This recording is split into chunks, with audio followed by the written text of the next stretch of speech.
Today we are going to be learning some redstone and auto crafting. Well, I mean, I'm going to be learning some redstone and you guys are going to be along for the ride. Well, you might learn something. We'll see how good it is. Also, we are going to be looking at a new build in the village, and we might get another librarian today. Hi.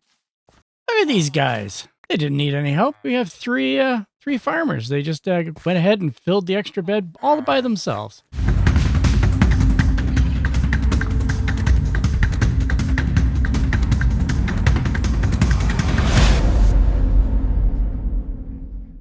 Hello, everyone, and welcome to another truly terrible experience. A couple episodes ago, I requested names for my cats. There was Cat on the Shelf and Cat on the Floor, or Cat 1 and Cat 2. But those aren't good names. And sure enough, one of you, Cuttlefish Dance, I believe, yes. Yeah, you provided two great names for our cats in the comments. So we've got a black cat named Raven and our calico named Binks. So, Raven and Binks, you have joined Gus and Jack to our family of critters and creatures. Now we just need to name our parrot. So if anyone's got an idea for a parrot name, let me know. We are returning to the bamboo farm today to check out an addition I did between episodes. I said last time that I had basically had these hopper minecarts, which are full of bamboo when they come back from the farm operation, dumping it into chests. Instead of just dumping them into chests, we need to start the auto crafting process. So I built all this. Yeah, it's a bit of a mess down here. How to explain it? Just above these hoppers is the hopper minecarts in the system. They dump their bamboo into these chests, and the chests then feed a series of auto crafters. So we've got two on this side that basically convert the bamboo into a block of bamboo, and then that gets converted into bamboo planks. Further down, however, we've got them being converted into sticks, pretty much all the way down to the end. And right now, we could probably start the auto crafting process. We are full at the bottom, and that's what we're reading off of is whatever's at the bottom there. It's a hopper in this case.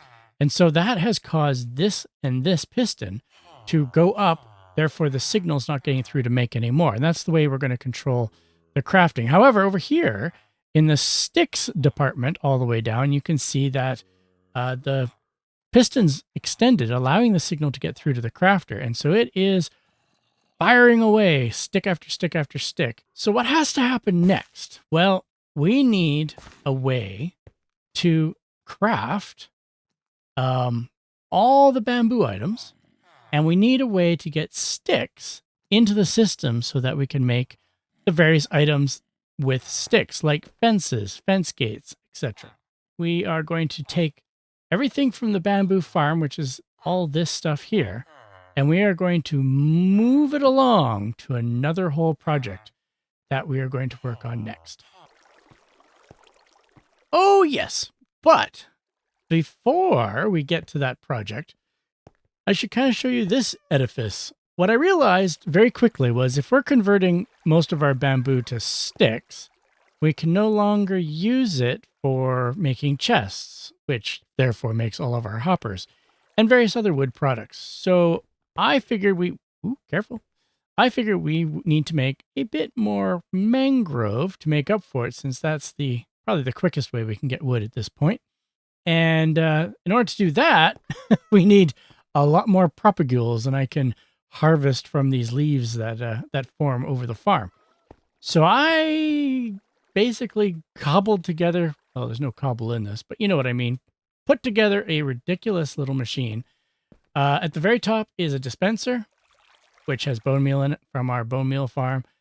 On all four sides, we've got dispensers also with bone meal.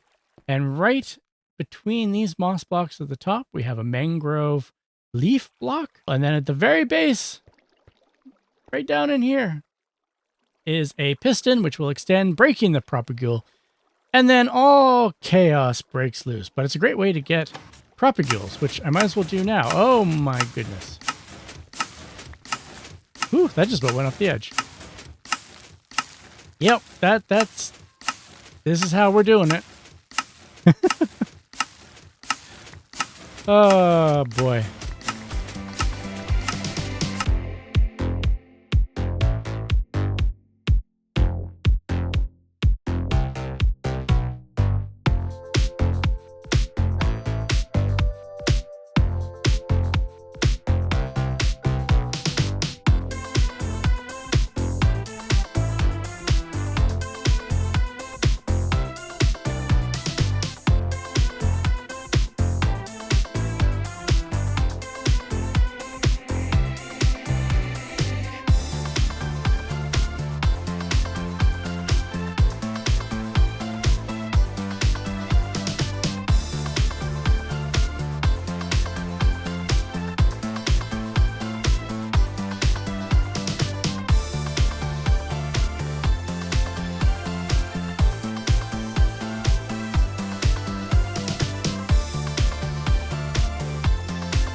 Okay, so we ran that basically 2 cycles. So we fill up the box with 9 rows of whatever's coming through. And that is 20 minutes, about 10 minutes per cycle, including collecting all the blocks. And we got a lot. And as you can see here, I also have a bit of birch and oak mixed in. That's because this farm can actually be used for more than just mangrove, which I suppose comes as no real surprise. But what you have to do first is you have to clear out all these roots from nearby the actual growing center, because it will interfere with the other types of saplings you can do on here. So if we do this, whoa. Okay, well, I cleared everything out that needed to clear out, because away we go. Oh, no, see, look. There we go. There we go. And you can do oak as well. So that's really cool. So it's multi-purpose farm. We can get 3 of our wood types easily in there. We can get the birch, the mangrove, and the oak. I haven't tried any others. They tend to have stricter rules on how to grow. I could maybe try spruce, but I have a feeling it will fail. But yeah, right now I know for sure I can get 3 types in here, and that's really awesome in terms of getting the wood we need for future projects.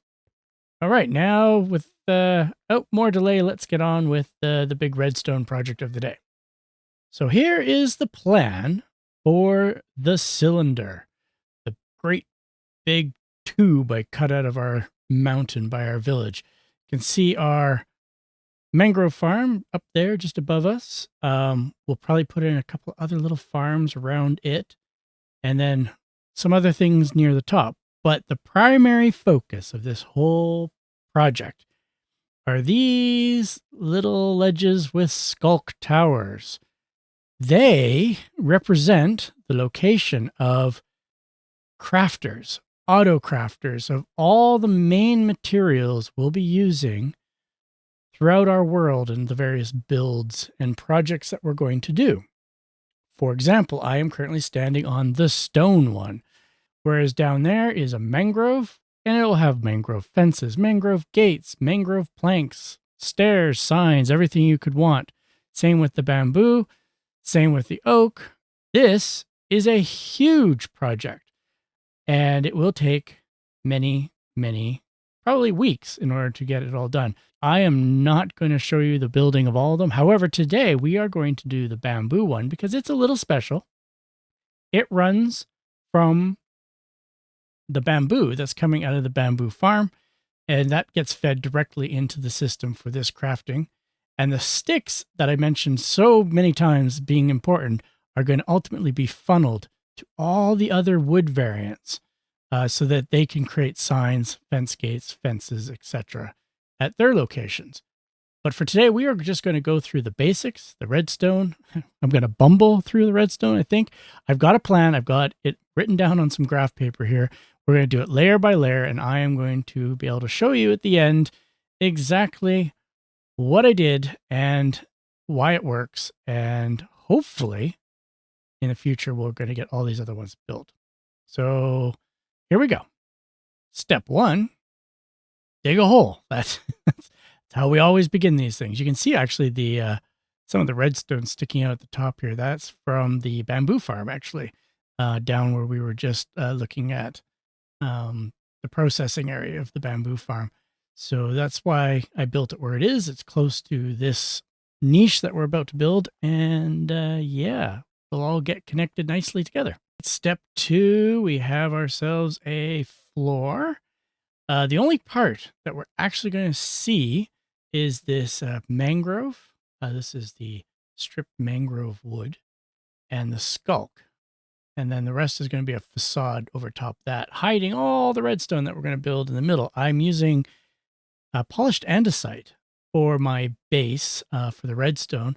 I like how clean it looks in my resource pack, and so I'm going to go with it as my block of choice just for holding all our redstone bits and bobs. So I think now that the floor is prepared, we are going to start working our way through the redstone. This here is the very first part of the project. As I said, we are going to be auto crafting, in this particular case, all the different bamboo things that we can produce, like, well, boats, planks, stairs. Basically, we're going to have space for 13 different items so that we can come in here and grab what we want and leave, and it will just craft everything we just took. Now, the issue is, though, is I want only a certain number crafted. I don't want tons and tons and tons of, let's say, signs made, or buttons for that matter.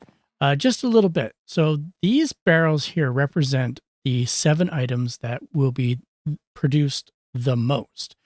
And you will see in a moment when we get up to the next couple of layers of redstone where all the more rarer things like buttons will be put. And we won't be making as much of those. So the redstone here, just so that you understand what's going on, we have a torch that forces a signal into this block, which then allows the comparator to compare what is in this hopper with the signal coming here. And when basically this line is full of items, it will send a signal back here turning off this torch. Right now the torch is on, which is important for, about 3 layers up. But when it turns off, it will essentially shut down the crafter that's making whatever is in this barrel. And each one is individual to its own section. So if this particular one fills up, but none of the others fill up, it will shut itself down and the rest will continue going until they are full. That way I can come and grab some from this barrel and some from this barrel. And those 2 will continue crafting until they're full while the other ones just sit there. Because, yeah, we don't want excess crafting done. We don't want things flying out of the machine. We just want exactly what we have available. So this is why you don't do redstone on camera. And I'm not even doing it on camera. But if I was, this would have been embarrassing. So I've got my plan on graph paper beside me, square by square, because I've worked through it in a creative world. And I got up to the 5th layer and I'm like, why is the redstone not matching up to where it's supposed to be in my graph? The front face, the facade is perfect, but everything else is all messed up. That's because these were supposed to be 1 block down. And this was supposed to be at floor level. So I had to rip all 4 layers out and essentially start again. So here we are, 1 block further down, which is where we should be. And these comparators are pointing into the hoppers coming out of the barrel, not the one above. Well, this is where things start to get a little bit complicated. We've got an entire row of hoppers now. That's because we got another set of comparators here that are going to read this hopper, every other one, that leads into those droppers, every other one. And so what we're going to get is just like down below, down there, once this hopper is full, it will send a signal and turn off these torches individually. So just like down below, every single tile here for for the droppers, as well as the barrels down there, are individually controlled. What are these torches attached to? Pistons. We have another row of hoppers on its way up. These pistons are going to have blocks on top of them, which will block or allow a redstone pulse to get to the autocrafters that we're about to put in the next step. And these torches down here to that block is going to be yet another set of pistons. I see you. I don't like that I saw you. Yeah, I might block that off now. Much better. All right, we are at the layer where things are getting interesting. The facade is still on its way up, and we'll take a look at that later. But over here, we have put in the first 6 crafters. These ones are going to create the small quantity items like buttons and fence gates. They are feeding down these hopper lines to those droppers. And as you can see, each one has its own redstone line going back to this back wall. There will be a pulsing redstone line along here that will ultimately power each of those crafters. That we will install at the end. But the important part here to realize is that if we take that out, there is our piston, just like we have a piston here. And right now it's detecting that, yeah, we're empty. We haven't crafted anything yet, obviously. So it is putting this up high, and that allows the signal to pass right through. When the comparator down there detects that we've got enough buttons and it's full, this will drop down. The pulsing will continue, but it will no longer reach the crafter, and it will just sit here waiting for the piston to extend back up again when we take a stack of buttons somewhere. I don't know why we would take a stack of buttons somewhere, but that's a possibility. We are rapidly running out of space. We're getting awfully close to our bamboo farm machinery up here. The next layer here has the crafters for the 7 big guys, the fences, etc. Most of the redstone is done. We got some more hoppers to put in, a way to get the items in the first place, and some facades. So I will just get to work and get those bits done. And we are finished. This is the outside. This is the facade of the crafter, the auto crafter for the bamboo anyways. I just have to put a little bamboo block in the middle right there to let us know that that is going to be the bamboo one. Let's zip over there. Perfect. Basically, yeah, I think it's kind of cool. You reach in here and you would grab one of your stacks of whatever, or down here into the barrel, you got a lot more. Each one of these alcoves has 2 droppers and a barrel, and then in between we have a barrel.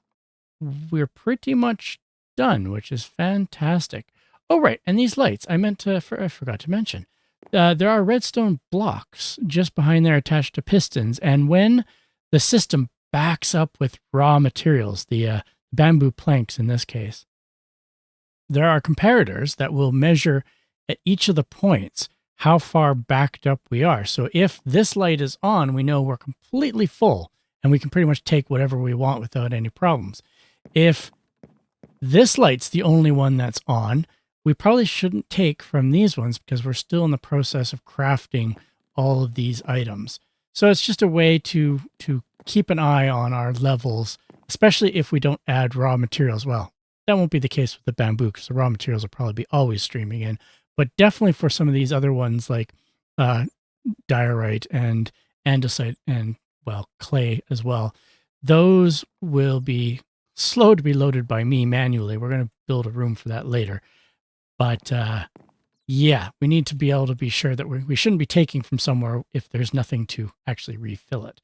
Every once in a while, we'll probably come back in here and take a look at the progress that I've made. I'm going to do all the woods first, which are all down there at the bottom, because the sticks that are coming off the bamboo will be used for the fences and fence gates and signs of all the other woods as well. So yeah, that's a ongoing project, but yeah, I'm quite pleased with this, And let's just replace this block right here. There.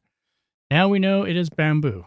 Now I gotta ask the question, do I want the circles pointing out with the lines? Decisions. We have finally connected this bamboo farm to the crafting structure that we built below. Earlier in the episode, I showed you what I had originally. It didn't really work very well to connect, especially given that bamboo has mosaic blocks, which involve planks being turned into another whole subcategory of block. So I gutted everything, started over, and this was the result. A room of craziness. So, not sure where exactly to begin, but goodness. Let's just start from where we kind of left off with the crafting mechanism, which is up here.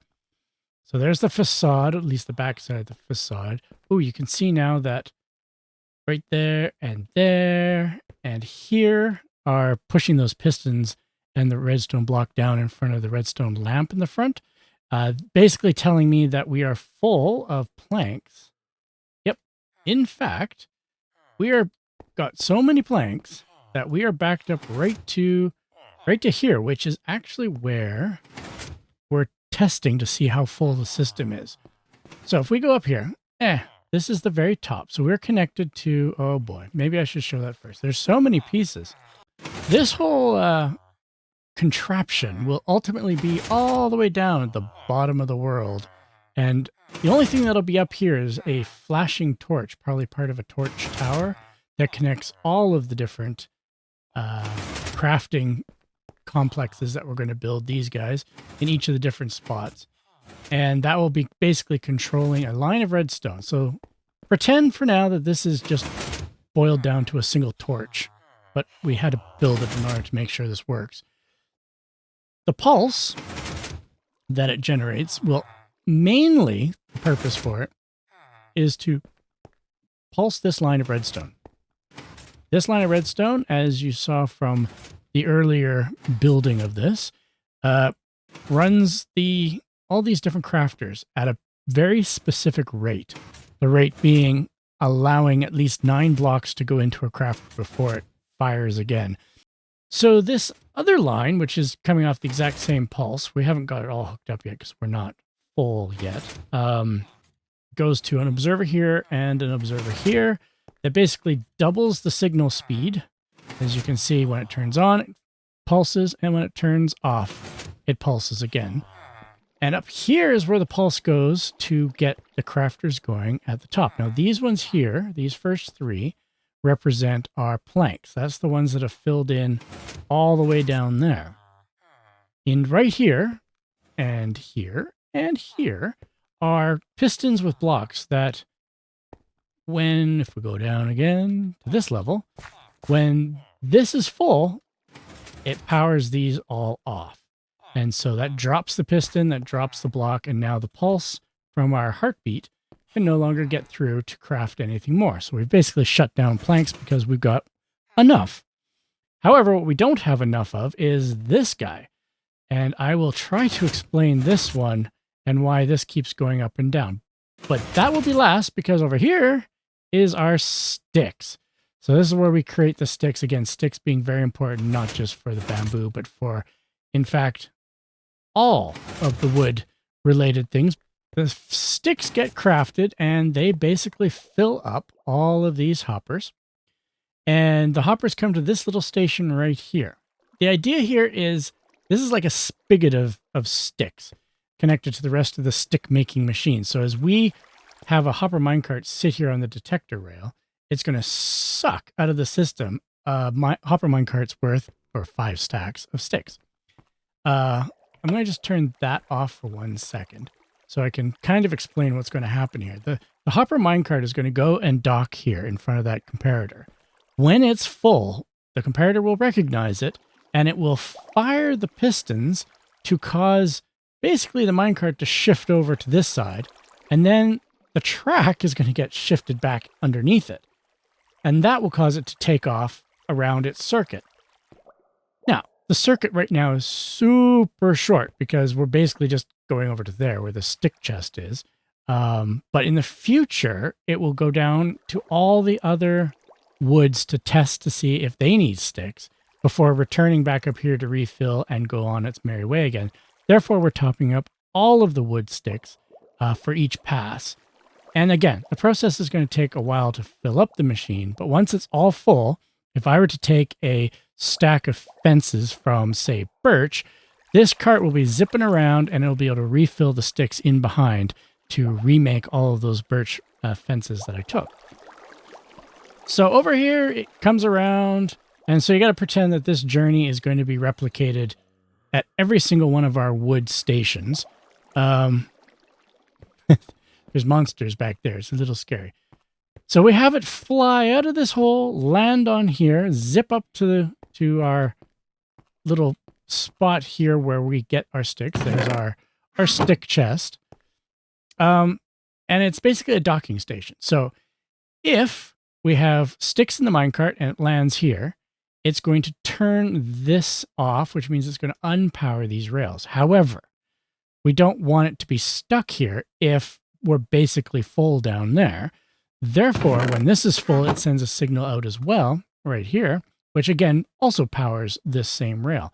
Therefore, we have two ways to power it, pretty much guaranteeing that only if we need sticks will the minecart stay here.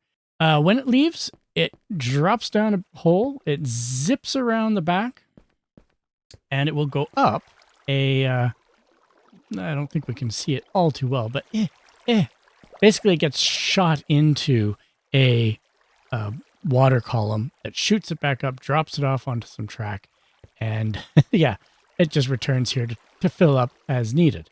So let's give it a shot, and you'll be able to see what I mean. Okay, so there we go. It fills up super fast, and hopefully I'm not in the way standing here. So once it's full, which is going to happen right away here, it will shift over and the track will shift back underneath it. See? And there we go. So now it's going to fly out there. It's going to fly down there and it's going to come back via this way. There it is. Perfect.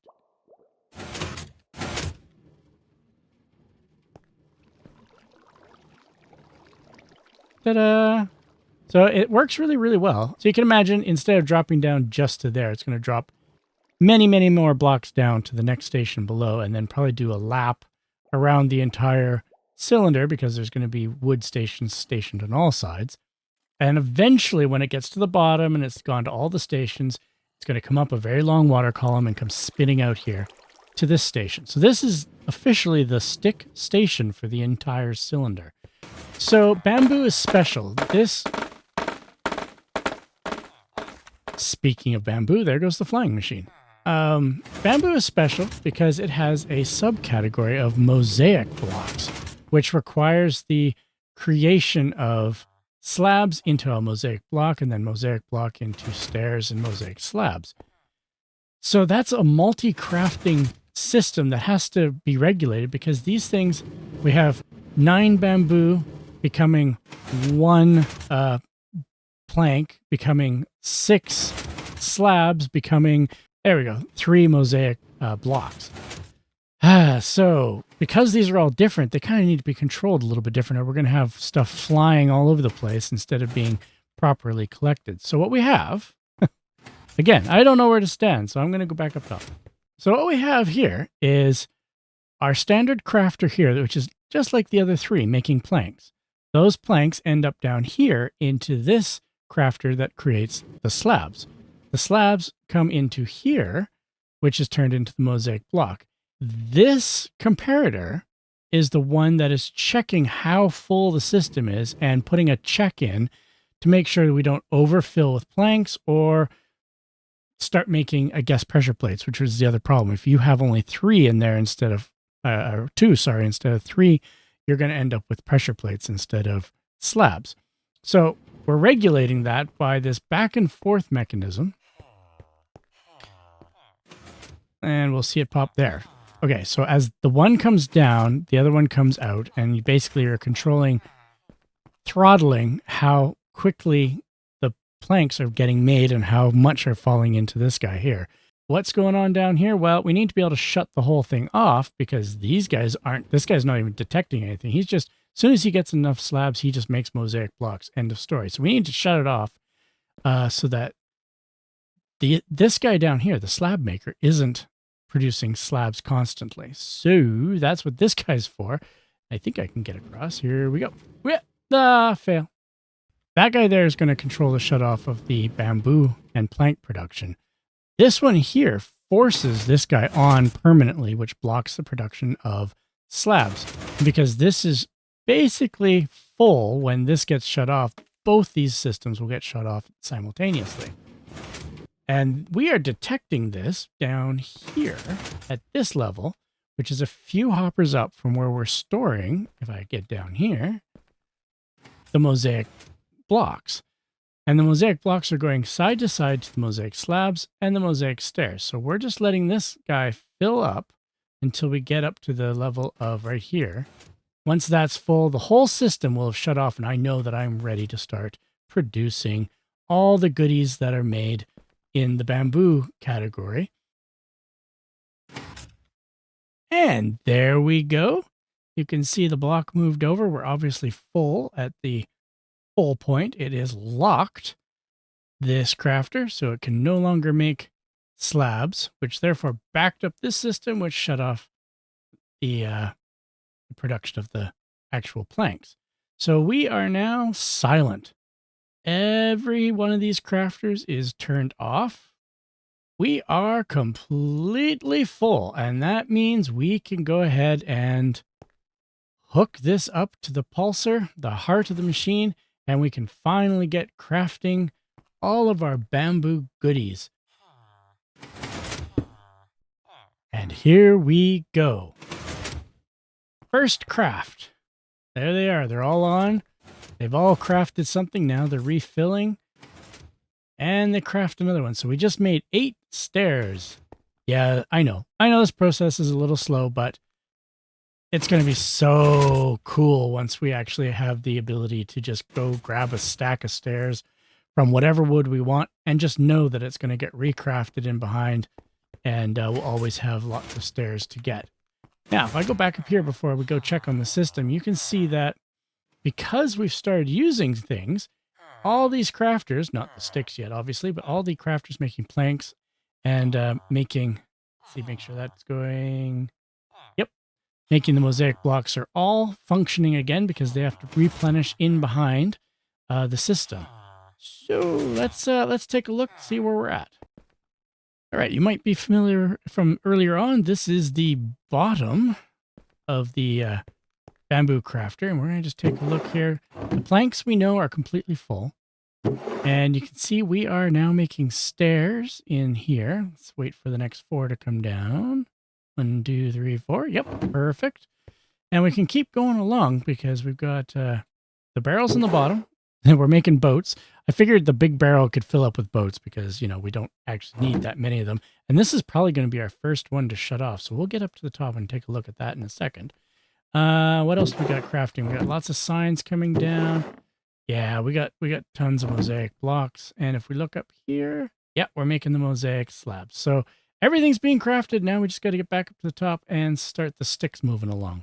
So I'm here at the boats. I think this is going to happen first because, I mean, it's 1 boat per slot, so it's going to fill up really quick.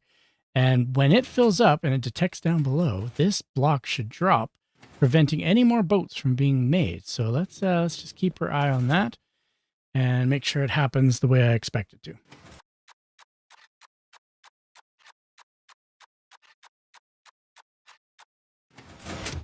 And just like that, as expected, the boats were the first to fill up, and that block has dropped right down, and we are now full and ready for the next set of boats. But we're not making any more boats, which is the best part. And all of these will eventually fill up, and drop down so that whenever we come and grab a boat or whatever else, it will pop back up and continue crafting, because this pulse will forever be pulsing, even if it's not doing anything. Now, we better go look at these. Yeah, so we're using sticks, almost enough for a full load, actually. So why don't we get that started? And we'll take a look at how the sticks loading up works. And away it goes. So let's take a look over here. Perfect. Okay, so now because the chest is not full, this signal's not powering the rails. And when it gets up there, it starts dumping sticks into here, which shuts off this docking system here.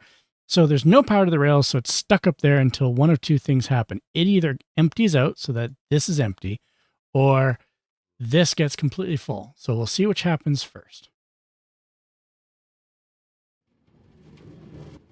And there you go. You see the cart took off. This circuit turned on first, so obviously the chest is not full yet. It's going to fill up again over here really quick. And it's going to return to try to fill up that chest as quick as possible. So this circuit's working perfectly. We've got, well, we haven't needed to turn on the sticks yet because there are lots of sticks in the system. Here he goes. And he's going to come back here. I'm sure he's probably going to dock and stay for a bit. Yep. Okay.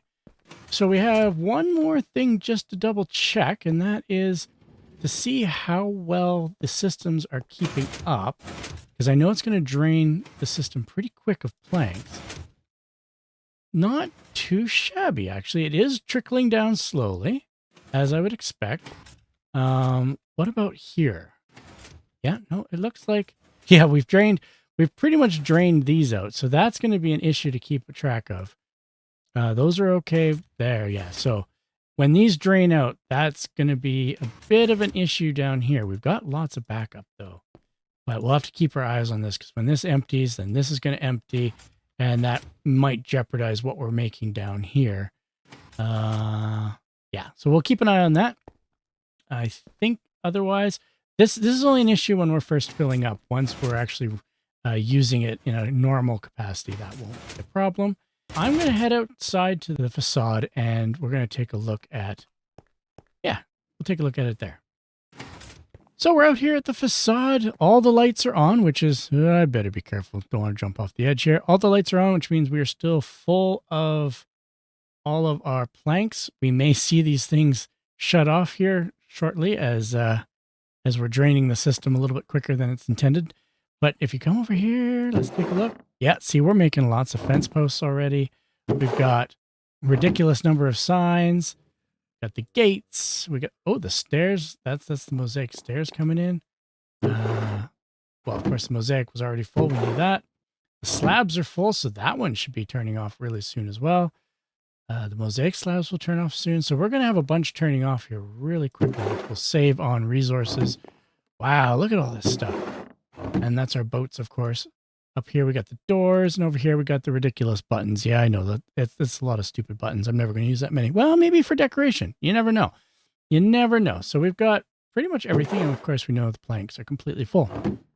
So this is awesome. We're going to make this, and then we're going to make it again and again for a bunch of other woods down below, which, again, the sticks are going to hook into, and it's going to be it's going to be crazy. It's going to be a crazy system. We'll just be able to jump down here. It'll be like, I need a boat. And you just take a boat, and guess what? It just crafted another boat. So that is exactly what we want from this system. And yeah, we're going to make a lot of use out of this. Now that we've got everything working for the bamboo farm, I think it is time that I go and show you a new addition to the village, which I'm quite excited to share with you.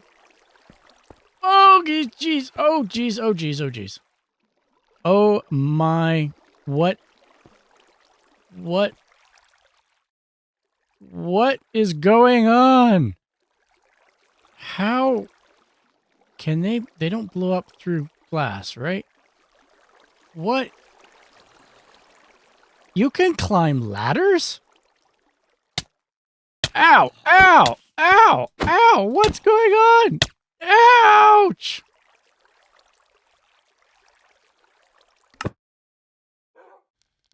Well, that was rude. All right, as I was saying, wow, you're dressed up. You must be associated with my new build. Okay, and this is it right here. Do you really want to be jumping on the saw? Yikes! There is a path. Oh my goodness. Anyways, so down there is where we go down to see our villagers, and oh, there's another guy. People are associating themselves with our new build. So I wanted something down here by the pond that basically was a quarry slash mason slash iron worker kind of a place. They've got a couple of mines here off the side. They're collecting ores. I put my very special, very valuable stone diamond down in the corner there. Let's take a closer look. I've got a chimney from the blast furnaces going. They've dropped some nuggets on the floor. These guys are working on cutting up some stone into various different pieces. We got some lava. We got some tools. Wow, you guys don't jump in the lava, okay? We've got a dripstone into a lava cauldron over here. A bunch of blast furnaces. Having fun, are we? Yeah, and over here, just some gravel down as if there's lots of chips and things coming out of the mines. Got a TNT mine cart. They're digging down, dropping some lava down. And, yeah, just a little bit of things going on, a little bit of details with the chains coming down. We've got iron working. Yeah, everything that you would think would come from a mining operation where they're converting what they got at the mines into usable goods, and everyone's working on their workstations. Yeah, I think this blends in really nice with this area. We've got our lush cave here, and as we come out, we get to see the guys working here. It's a very busy place because there's lots of workstations, and this is really cool. I'm looking forward to having these guys populating full time once the villager games are over. It's got a lot of personality, and these guys seem to like it a lot. So it's a happy little addition to our village down by the pond. And I would say this area is pretty much complete now. And we need to start focusing on the sidewall here, turning it into stone, and then expanding the village in that direction.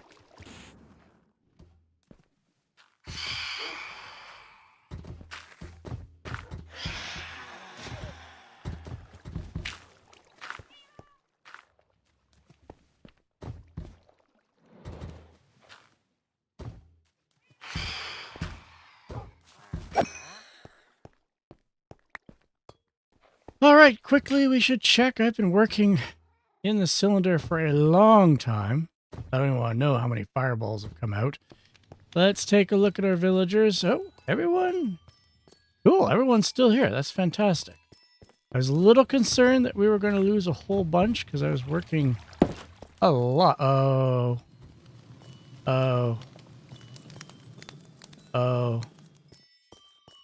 Oh, dear. Oh dear. 1, 2, 3, 4, 5. 5 missing. Oh, all right. You know what? I'm going to look around and see if I can find. Maybe they just wandered off. Hang on. Well, I found one of them. How did you get stuck in there? What are you even stuck on? Oh, villagers. Okay. I guess we will just do this. There you go. What the? Go to bed. What are you doing up there? Go to bed. Why are you still here? Go to bed. Oh no. Well, that's 2 of them anyways. So, okay. Cool. What? Why are you up there? Stupid villagers. All right. Well, we got 3 of the 5 back. Let's try to get them to bed. I'm gonna keep looking around, see if there's anyone else. Oh. Okay, we found a 4th one. This place is just not safe for villagers, apparently. Not sure how I'm gonna get you out, buddy. After much wrangling of villagers, I finally got the 4 that I found back in here. I cannot find the 5th one, so we definitely are getting a librarian today. With all the shuffling going on of everyone wandering around, it appears that green is going to be the unlucky color. So we will be retiring green today, and you, sir, are going to become a librarian. Sadly, green has come to an end. We'll be seeing you shortly. And by shortly, I mean immediately.